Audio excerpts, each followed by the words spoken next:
Salam alaikum, معكم المهدي Adrif, le responsable technique chez la société Pneumatique. Donc, اليوم إن شاء الله نحاول نشوفوا la configuration de l'ajout des extensions sur notre standard de téléphonie IP, اللي هو le Covox U20. Donc, pour commencer, on va s'aider avec l'utilitaire Advanced IP Scanner pour chercher sur le réseau local les adresses IP de nos équipements. Et bien sûr, ça sera notre standard de téléphonie IP, le Covox U20, et les postes de téléphonie IP, c'est-à-dire les postes SIP. Donc ici, on a 4 éléments actifs sur notre réseau local.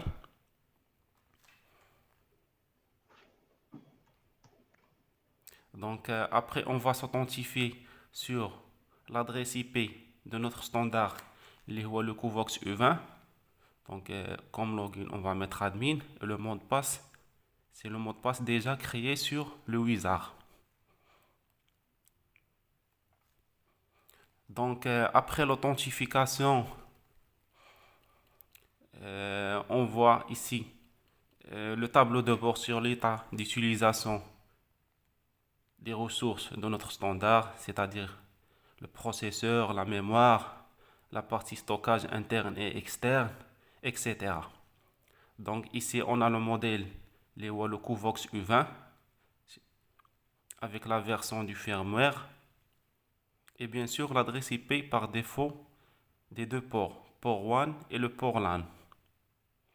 Donc on peut modifier ça après selon notre besoin. Donc la partie switchboard, on a un tableau de bord sur l'état des extensions d'IAONA. Par exemple, on a déjà créé 4 extensions qui sont inactives. Et bien sûr, on a même l'état des trinques d'IAONA. Par exemple, ici, on a les analog lines, c'est-à-dire les lignes RTC qui sont connectées sur notre standard. Ici, on a les deux ports, ils sont vides. C'est pour cela qu'ils sont déconnectés.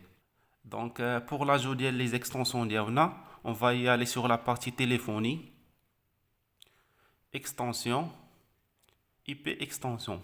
On a déjà créé 4 postes avec l'extension 100, 101, 102, 103 sur le Wizard. Pour les ajouter, on va y aller sur Phone Provisioning. On va activer la fonctionnalité PNP. Et après, on va scanner sur le réseau. Donc, après le scan, on a 2 postes qui sont connectés sur notre réseau local. Donc, pour ajouter le premier poste, c'est-à-dire le poste opérateur, on va sélectionner le poste. Et après, on va l'affecter à une extension. Par exemple, l'extension 100.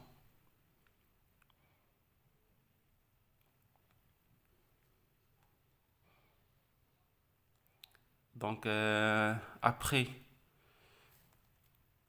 l'activation, notre téléphone il va être redémarré. Donc, le premier téléphone, le X6 de Fanville, il va être connecté après le redémarrage. La même chose, nous allons le deuxième poste, c'est-à-dire le poste X5. On va mettre éditer. On va donner le modèle X5S et l'extension qui va être occupée par ce poste, l'IA 101. Donc, après la configuration, on doit activer le poste DNA. Donc, il va être redémarré et après, il va être connecté. Donc, après le redémarrage des postes DNA, on voit son état sur le tableau de bord. Donc, tout l'état des téléphones DNA SIP, il sera affiché sur le tableau de bord comme il est mentionné ici. Si il est offline en gris, si il est en ligne en vert, si il est occupé en rouge, si il est en sonnerie, il est en orange. Donc ici, on a un tableau de bord sur l'état des postes SIP qu'on a sur notre réseau local. Donc, comme cela, vous pouvez voir une surveillance générale sur les postes de téléphonie IP. Si vous avez des questions, laissez un commentaire sur la vidéo.